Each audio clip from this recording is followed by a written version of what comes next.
வேற லெவல் போங்க நண்பர்களே. இந்த ஒரு விஷயம் மட்டும் இன்னைக்கு நடந்துச்சுன்னு நினைச்சுக்கோங்களேன், இன்னைக்கான எபிசோட் ஃபயர் போங்க. முக்கியமா வீட்டுக்குள்ள ஐயோ பூரா போய் எங்கிட்ட போய் உட்காந்து கதறுவான்னு தெரியலையே, அந்த லெவலுக்கு கதறல் சத்தம் கண்டிப்பா கேட்கும். ஏன்னா இந்த ஒரு விஷயம் நடக்கும்போது வீட்டுக்குள்ள இருக்க நிறைய பேருக்கான ஓவர் கான்பிடன்ஸ் பிரேக் ஆகும் நான் நினைக்கிறேன். ஏன்னா உண்மையாவே இந்த இடத்துல நான் சொல்லி ஆகணும், வீட்டுக்குள்ள பவித்ரா தர்சிகா அவங்க ரெண்டு பேரும் இப்பவும் நினைச்சிட்டு இருக்காங்க அவங்க ரெண்டு பேரும் பயங்கரமான கண்டென்ட் கொடுத்துட்டு இருக்க மாதிரியும், அவங்க ரெண்டு பேரும் இந்த வீட்டுக்கு டைட்டிலுக்கு டிசர்வ் மாதிரியும் அதிகமா ஃபீல் பண்ணி யோசிச்சுட்டு இருக்காங்க. ஏன்னா நேத்துலாம் நான் லைவ் பார்க்கும்போது பவித்ரா ஒரு இடத்துல தர்சிகாட்ட ஒன்னு சொன்னாங்க, அதை பார்த்து எனக்கே ஆடி போயிட்டேன், அசந்து போயிட்டேன். பவித்ரா உன் மனசுக்குள்ள இந்த நினைப்பெல்லாம் இருக்காமா அப்படின்னு மாதிரி அசந்து போயிட்டேன். அந்த வகையில் எனக்கு என்னமோ இன்னைக்கான எபிசோட்ல நான் கெஸ் பண்ணபடி வெளியே இருந்து சின்ன சின்ன நியூஸ் வந்துட்டு இருக்குது. ஏன்னா ஷூட் இப்பதான் ஸ்டார்ட் ஆகி போயிட்டு இருக்குது. அப்படி போயிட்டு இருக்கும்போது சின்ன சின்ன நியூஸ் எப்படி வருதுன்னா, ஜாக்லின் அவர்கள் தான் இந்த வாரம் முதல் சேவ் பண்ணப்படுறாங்க. அதாவது இன்னைக்கு வந்து ஜாக்லின் தான் முதல் சேவ் பண்ணப்படுறாங்க நியூஸ் வருது. அது எப்படி ப்ரோ ஜாக்லின் கேட்டீங்கன்னா, ஜாக்லின் அன்அஃபிஷியல் ஓட்ல மட்டும்தான் 3வது இடத்துல இருக்காங்க. அஃபிஷியல் ஓட்ல ஜாக்லின் தான் முதல் இடத்துல இருக்கதா நேத்து நைட்ல இருந்து பயங்கரமான நியூஸ் போயிட்டு இருக்குது. அது மட்டும் இல்லாம இந்த வாரம் எனக்கு தெரிஞ்சு ஜாக்லின் பெருசா தப்புலாம் எதுவுமே பண்ணல, ரொம்ப நீட்டா கொண்டு போயிருக்காங்க. முத்துக்காண்டி நல்ல ஒரு ஸ்டாண்ட் எடுத்திருக்காங்க, கரெக்டான ரூல்ஸ் போட்டிருக்காங்க, யாரையும் கொடுமைப்படுத்தல, கரெக்டா கேம் ஆடி இருக்காங்க. ஒரே ஒரு தடவை தெரியாம ரூல் பிரேக் பண்ணிட்டாங்க, அதுவும் வந்து எதிர்ச்சியா நடக்கிற விஷயங்கள் தான், அதுக்கு பிக் பாஸ் பனிஷ்மெண்ட் கொடுத்துட்டாரு. சோ இதெல்லாம் வச்சு பார்க்கும்போது இந்த ஓட் லிஸ்ட்ல ஒரு 9 பேர் இருக்காங்களா, இந்த ஓட் லிஸ்ட்ல எனக்கு என்னமோ நான் கவனிச்சு வரதுக்கு ஜாக்லின் தான் டிசோன் எனக்கு தோணுது. ஸோ ஃபர்ஸ்ட் ஆளாக சேவ் பண்ணப்படுறது ஜாக்லின் தான் இருக்கணும். ஜாக்லின் இருந்தால் மட்டும் தான் எனக்கு தெரிஞ்சு நல்லா இருக்கும். வீட்டுக்குள்ள சில பல கேம் சேஞ்சஸ் வரும் ப்ரோ. இப்போ நான் சிம்பிளாக சொல்கிறேன், ஜாக்லின் வந்து நம்ம சேதனை வந்து சேவ் பண்ணிட்டாப்ல, ஃபர்ஸ்ட் சேவ்னு சொல்லி உட்கார வச்சா தர்ஷிகா அண்ட் பவித்ரா இவங்க ரெண்டு பேருக்கான மூஞ்சி எப்படி இருக்கும் நீங்கள் யோசிச்சு பாருங்களேன். இவ எப்படி ஃபர்ஸ்ட் சேவ் ஆனா? அப்போ வீட்டில் வந்து சண்டை போட்டுக்கிட்டே இருந்தால் தான் கண்டென்ட்டா? அப்போ சண்டை போட்டுக்கிட்டே இருந்தால் தான் மக்கள் ஓட்டு போடுவாங்களான்னு சொல்லிட்டு பவித்ரா அவர்கள் தொடர்ந்து அழ ஆரம்பிச்சுருவாங்க. அப்படியே கட் பண்ணி இந்த பக்கம் பார்த்தா தர்ஷிகா, நான்லாம் 200% ஜாலியாக உழைப்பு போடுறேன், சும்மா வீட்டுக்கு ஜாலியாக சண்டை போட்டு சுற்றுற ஆட்கள்லாம் ஃபர்ஸ்ட் சேவ் ஆகுறாங்க, உழைப்புங்க மரியாதையே இல்லைன்ன மாதிரி பயங்கரமா ஒரு கண்டென்ட் எடுத்து பயங்கரமா ஒரு சீன் கிரியேட் பண்ணுவாங்க. அதனால மட்டுமே தான் திரும்ப திரும்ப கேட்டுக்கிறேன், இந்த ஒரு சீன் கண்டிப்பா நடக்கணும். ஜாக்லின் அவர்கள் முதலா சேவ் பண்ணப்படணும். இப்போ வரைக்கும் அப்டேட் வந்துட்டு இருக்குது, பார்க்கலாம். ஷூட் போயிட்டு இருக்குது. நீங்க சொல்லுங்க முதல் சேவுக்கு யார் டிசைன் சொல்லி மறக்காம கமெண்ட்ல போடுங்க. ஏன்னா ஓட் லிஸ்ட்டை பார்த்தா 3வது இடத்துல இருக்காங்கப்பா, இல்லைன்னு சொல்லவே இல்லை. முதல் இடத்துல பவித்ரா இருக்காங்க, 2வது இடத்துல நம்ம சௌந்தர்யா இருக்காங்க, 3வது இடத்துல ஜாக்லின் இருக்காங்க. முதல் இடத்த பிடிச்சிருக்க பவித்ரா வந்து அன்அஃபிஷியலா ஒரு 1,57,000 ஓட்டுகள் எடுத்து வச்சிருக்காங்க. ஏமா நீங்க நார்மலா வந்தாலே 50,000 ஓட்டுகள் 60,000 ஓட்டுகள் தான் எடுப்பீங்க. இந்த வாரம் என்னமா 1,57,000 ஓட்டுகள்? எனக்கு புரியலமா. முத்துக்குமரன் ஃபேன்ஸ் எல்லாம் குத்தி மலத்திட்டான்ல, என்ன முத்துக்குமரன் ராணவ் எல்லா ஃபேன்ஸும் குத்திட்டான்ல. ஒன்னு சொல்லிக்கிறேன்டா, வரப்போற வாரம் வந்து எனக்கு தெரிஞ்சு முத்து கேப்டன் ஆயிடுவான். நேற்று நைட்ல இருந்து கேப்டன் போயிட்டு இருக்குது. நான் வேற சொல்லியிருக்கேன், அப்படி கேப்டன் ஆயிட்டான்னா உங்களுக்கான ஓட்டுகளை பத்திரமா நீங்களே வாக்கெட்டுகளை வச்சுக்கோங்க, தயவுசெய்து வெளியே எடுத்து விட்டுறாங்க. ஏன்னா பார்த்துருப்பீங்க இந்த வாரமே நேற்று நைட்லாம் பார்த்தீங்கன்னா எபிசோட்ல பவித்ரா அவர்களை வந்து ஒஸ்டின் செலக்ட் பண்ணிட்டாங்க. ஒஸ்டின் செலக்ட் பண்ணோடனே உட்காந்து ஒப்பாரி வச்சு நம்ம அவங்க பேர் என்ன தர்சிகா கிட்ட சில பல கண்டென்ட் சொல்றாங்க. அந்த கண்டென்ட் சொல்லும்போது எனக்கே சிரிப்பு வந்து, என்ன தெரியுமா, இவங்கள மாதிரி நான் பேசிட்டே இருக்கேன்னா, நான் பேசல முத்து சொல்றாரு, ஏதாவது சொல்லிட்டு இருப்பாரா? வீட்டுக்குள்ள என்னோட கண்டென்ட் யாரும் ஏத்துக்க மாட்டேங்க, எனக்கான கருத்துக்கள் வந்து இங்க பெருசா எடுபட மாட்டேங்க நான் சொல்றேன். அதை அந்த இடத்துல எடுத்து சொல்லிட்டு இருக்காரு. அவருக்கு என்ன பிரச்சனையா? அவர் மாதிரி நான் 24/7 பேசிக்கிட்டே இருக்கேன், அந்த மாதிரிலாம் என்னால பண்ண முடியாது, அவர் சும்மா ஏதாவது பேசிக்கிட்டே இருப்பார், அந்த மாதிரி நான் பண்ணணுமான்னு சொல்லிட்டு முத்துக்குமரனை போட்டு அடிச்சு பேசிட்டு இருக்காங்க.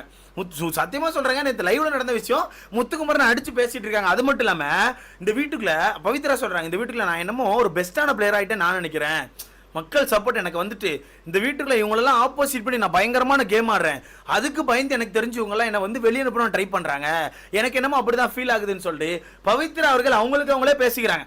எப்படி பவித்ரா அவர்கள் அவங்களுக்கு அவங்க வந்து ஒரு பெஸ்ட் பிளேயர் மாதிரியும், வெளியே இருந்து நிறைய பேர் பயந்து வெளியே பார்க்குற மக்கள் வந்து பயங்கரமா பவித்ராக்கு சப்போர்ட் கொடுத்துற மாதிரியும், அதை பார்த்து உள்ள இருக்க நிறைய பேர் வந்து பயந்து பவித்ரா அவர்கள் வெளியே வீக் பண்ண ட்ரை பண்ற மாதிரி உட்காந்து பேசிட்டு இருக்காங்க. இதை பார்க்கவே எனக்கு சிரிப்பா தான் இருந்துச்சு. நான் சொன்ன அந்த ஓவர் கான்பிடன்ஸ் இதுதான் நண்பர்களே, இதுதான் ஜாக்லின் வந்து ஃபர்ஸ்ட் சேவ் ஆயிட்டா இந்த ஓவர் கான்பிடன்ஸ் எல்லாம் ஆட்டோமேட்டிக்கா பிரேக் ஆயிரும். ஏன்னா போன வாரம் வந்து இந்த கைத்தடல் கொஞ்சம் வந்துச்சுல, அந்த கைத்தடலுக்கு அப்புறமே இந்த மாதிரி ஒரு கேம் சேஞ்ச் ஆக ஆரம்பிச்சு. ஸோ முதல் இடத்துல பவித்ரா இருக்காங்க, பார்க்கலாம் நீங்களா ஃபர்ஸ்ட் சேவ் ஆகிறதுக்கான வாய்ப்புகள் கம்மி தான், பட் வெயிட் பண்ணி பார்க்கலாம். 2வது இடத்துல சௌந்தர்யா இருக்காங்க. சௌந்தர்யா அவர்கள் எனக்கு தெரிஞ்சு சேவ் ஆகிறதுக்கான வாய்ப்பே இல்லை, ஹார்ட் சீட் தான் நினைக்கிறேன். ஏன்னா இந்த வாரம் சின்ன சின்ன சம்பவம் பண்ணியிருக்காங்க. அந்த சம்பவத்தை வேற ராணுவ வந்து ஊதி பெருசா உங்களுக்கு ஆல்ரெடி 2 வார்னிங் இருக்கு, இது 3வது வார்னிங், ஒழுங்கா கேம் ஆட மாட்டீங்களான்னு சொல்லி பயங்கரமா பேசி விட்டான். ஸோ இப்படி பேசின மாதிரி எனக்கு தெரிஞ்சு கண்டிப்பா சேதன் இந்த டாபிக் எடுத்து பேசுவாப்ல. ஸோ அதனால எனக்கு தெரிஞ்சு சௌந்தர்யா அவர்கள் சேவிங் ஆடல வருவாங்களான்னு தெரியல. 3வது இருக்க ஜாக்லின் தான் முதல் இடத்துல சேவ் ஆவான்னு எனக்கு தோணுது. அடுத்ததான் 4வது இடத்துல இருக்க அருண் அவர்கள். அருண் அவர்களே, நீங்கெல்லாம் சேவ் ஆவீங்களா இல்லை சேவ் ஆக மாட்டீங்களா எனக்கு தெரியல, நீ சேவ் ஆயிக்கோ, முதல் சேவ் கூட ஆயிக்கோ, ஆனால் தயவு செய்து வரப்போற நாட்கள்ல கேமை சொதப்பாம உன்னால என்ன முடியுமோ அதை மட்டும் ஆடிட்டு போ. சும்மா முத்துக்குமரன் ஸ்கோர் பண்றான், முத்து முத்து முத்து முத்துன்னு முத்து நினைச்சு அழுது கிட்டே போய் முட்டிக்கிட்டு இருக்காது. அது பார்க்க நல்லாவே இல்லை, ஒரு மாதிரி இவர் ஏன்பா இவ்வளவு மோசமா இருக்காரு அப்படின்னு எங்களை ஃபீல் பண்ண வைக்குது. அந்த வகையில் வெயிட் பண்ணி பார்க்கலாம். இதுல யார் எவிக்ட் ஆவா அப்படிங்கிறது உங்களுக்கு இப்போதைக்கு கன்ஃபார்ம் ஆயிருப்பேன்னு நினைக்கிறேன். ஏன்னா நான் நேத்தே சொல்லிட்டேன் ஒரு 4 பேர் வந்து டேஞ்சர் சோன்ல இருக்காங்கன்னு. அந்த 4 பேர்ல ஒரு 3 பேர் கன்ஃபார்ம் டேஞ்சர் சோன்ல இருக்காங்க. ஏன்னா ஒருத்தர் வந்து தப்பிச்சிருவாங்கன்னு சொல்றாங்க. அது யாருன்னு சொல்லிட்டா விஜய் விஷால், தர்ஷிகா, அன்சிதா, சத்யா இந்த 4 பேர் டேஞ்சர் சோன்ல இருந்ததா சொன்னாங்க. பட் கடைசி நேரத்தில் நேற்று நைட்டு கேட்கும்போது விஜய் விஷால் அவர்கள் வந்து கொஞ்சம் ஓட்டுகள் இருக்கு, அவர் தப்பிச்சிட்டாரு. ஏன்னா விஜய் விஷால் ஹாட் சீட்டுக்கு வர மாட்டாங்கன்னு சொல்லியிருக்காங்க. ஸோ அதனால எனக்கு தெரிஞ்சு விஜய் விஷால் வருவானான்னு தெரியல. மீதி 3 பேர் சத்யா, தர்ஷிகா, அன்சிதா இந்த 3 பேர் தான் ஹாட் சீட்ல இருக்க போறாங்க. இந்த 3 பேருக்கு தான் ஓட்டுகள் இல்லைன்னு சொல்லிட்டு இருக்காங்க. இப்போ நான் உங்ககிட்ட கேட்கிறேன், இந்த 3 பேர்ல இருந்து யார் வெளியே போனா நல்லா இருக்கும்? ஏன்னா இப்போ வரைக்கும் எனக்கு தெரிஞ்சு சிங்கிள் எவிக்ஷன் தான், இன்னும் டபுள் எவிக்ஷனுக்கான நியூஸ் எதுவுமே வரல. அது அப்படியே வந்தா கூட லேட்டா தான் வரும். ஸோ அதனால எனக்கு தெரிஞ்சு இப்போ சிங்கிள் எவிக்ஷன் தான். சிங்கிள் எவிக்ஷன் இருந்தா இந்த ஒரு நபர் தான் போவாங்க. இந்த ஒரு நபர் போனா கேம் பார்க்க நல்லா இருக்கும் ப்ரோ. இந்த ஒரு நபருக்கான கேமை வந்து எங்களை இரிட்டேட் பண்ணுதுன்னா யாரை சொல்லுங்க சொல்லி மறக்காம கமெண்ட்ல போட்டுருங்க. என்ன கேட்டா நான் எடுத்தடுப்புல கண்ணை மூடிட்டு தர்ஷிகா 200% கவுத்துக்கு வெளியே போட்டுருங்கடா எப்பா அப்படின்ற மாதிரி தான் சொல்லுவேன். ஏன்னா அந்த லெவலுக்கு கேமே ஆட மாட்டுக்காங்க, பேசவும் மாட்டுக்காங்க. பேசுறது ஒரே ஒரு நபர்கிட்ட விஜய் விஷால்கிட்ட மட்டும்தான். அதிகபட்சம் அருண்கிட்ட பேசுறாங்க, அதிகபட்சம் இப்போ ஜெஃப்ரிட்ட பேசுறாங்க. மற்றபடி யாருக்கிட்டையும் வாய் திறந்தும் பேச மாட்டுக்காங்க, ஒரு டாஸ்க்கும் உருப்படியாக பண்ண மாட்டுக்காங்க. ஒண்ணுமே இல்லை, கண்டென்ட்டே இல்லை. சும்மா பிக் பாஸ் உள்ள வச்சிருக்க மாதிரி தான் எனக்கு ஃபீல் ஆகுது. ஆனால் ஒரு கண்டென்ட் எடுக்கிறாங்க, அதான் காதல் கண்டென்ட். அந்த காதல் கண்டென்ட்டுக்காண்டி இந்த வாரமும் சேவ் பண்ண மாட்டீங்கன்னு நான் நம்புறேன். ஏன்னா போன வாரமே அந்த மாதிரி ஒரு வேலையை பார்த்துட்டீங்க, இந்த வாரமும் அந்த மாதிரி ஒரு வேலையை பார்த்தீங்கன்னா அது பார்க்க நல்லா இருக்காது. அது உங்களுக்கான கருத்துக்கள் நீங்கள் சொல்லுங்கள். ஸோ எனக்கு தெரிஞ்சு நம்ம தர்ஷிகா அவர்கள் எவிக்ட் ஆகிறது ரொம்ப நல்லது. கேம் சேஞ்ச் ஆகுமான்னு கேட்டால் எனக்கு தெரிஞ்சு வாய்ப்பு இல்லை. நான் வீட்டில் அவனுக்கு கேமே ஆடல. இப்போ விஜய் விஷால்கிட்ட போய் கேளுங்க, இப்போ அவனோட கேம் சேஞ்ச் ஆகுமான்னு கேட்டால் அவன் சொல்லுவான், ப்ரோ இதான் ப்ரோ நான் இப்படி தான் இருப்பேன், 70 நாள் இப்படி இருந்துட்டு வீட்டை விட்டு வெளியே போனால் கூட வெளியேருந்து பார்க்குற மக்கள் வந்து நீங்கள் அப்படியே இருந்தீங்கன்னு சொல்லுவாங்க. அதுதான் எனக்கு வேணும், எனக்கு கப்போ காசெல்லாம் வேணாம், எனக்கு இதுதான் வேணும், நானாக இருக்கணும்னு சொல்லி ஏதாவது ஒரு உருட்டை போட்டுட்டு இருப்பான். அந்த வகையில் நமக்கு தெரியல. ஸோ அதனால தர்ஷிகா அவர்கள் எவிக்ட் ஆனால் ரொம்ப நல்ல நான் நினைக்கிறேன். அடுத்ததாக பார்க்கும்போது எனக்கு நம்ம சத்யா அவர்கள் தான் எவிக்ட் ஆவாங்கன்னு எனக்கு தோணுது. ஏன்னா ஒரு 2-3 நாட்களாக சில பல விஷயங்கள் எனக்கு கவனிக்க முடிஞ்சு பயங்கர ஒப்பாரியாக இருந்துச்சு.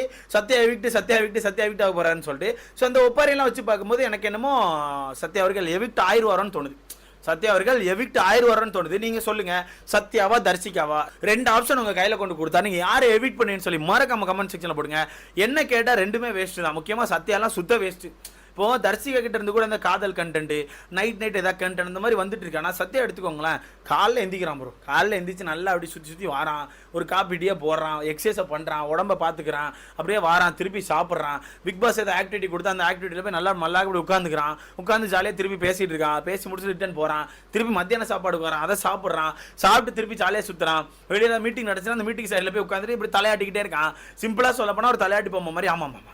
ஆமாம் நீங்கள் சொல்கிறதான் கரெக்ட், இந்த மாதிரி தலையாட்டிட்டு இருக்கான். மொத்தத்தில் நான் கவனிச்ச வரத்துக்கு இந்த 2 பேர் வெளியே போனாலும் நல்லதான்னு எனக்கு நினைக்கிறேன். ஸோ முடிஞ்சா ஒரு டபுள் எவிக்ஷன் வச்சு சத்யாவையும் அவங்க பேர் என்ன தர்ஷியும் தூக்கி வெளியே போட்டிருக்கேன். அப்படி சிங்கிள் எவிக்ஷனாக இருந்துச்சுன்னா தெரிலங்க, இந்த 2 பேரில் யாரை வேணால் தூக்கிங்குவாங்க. ஆனால் என்ன மக்கள் அதிகபட்சமாக விரும்புறது யாருன்னா தர்ஷிகாவை தான் விரும்புகிறாங்க. ஏன்னா அந்த காதல் கண்டென்ட்டை பார்க்க முடியல, ரொம்ப கன்றாவையாக இருக்குது சார், தயவுசெய்து தூக்கிருங்கன்னு சொல்லிட்டு மக்கள் அந்த கண்டென்ட் மேலே தான் கரெக்டாக இருக்காங்க. நீங்கள் சொல்லுங்கள் யார் வெளியே போனால் நல்லா இருக்கும்னு. என்ன கேட்டால் இந்த 3 பேர் தான் டேஞ்சர் சோனு. வெயிட் பண்ணி பார்க்கலாம், ஷூட் போயிட்டு இருக்குது. இந்த 3 பேரில் இந்த 2 பேர் தான் எனக்கு தோணுது. மேபி ரயான் அவர்கள் ஆட் ஆகிறதுக்கான வாய்ப்புகள் கூட இருக்கு. ஆனால் ரயான்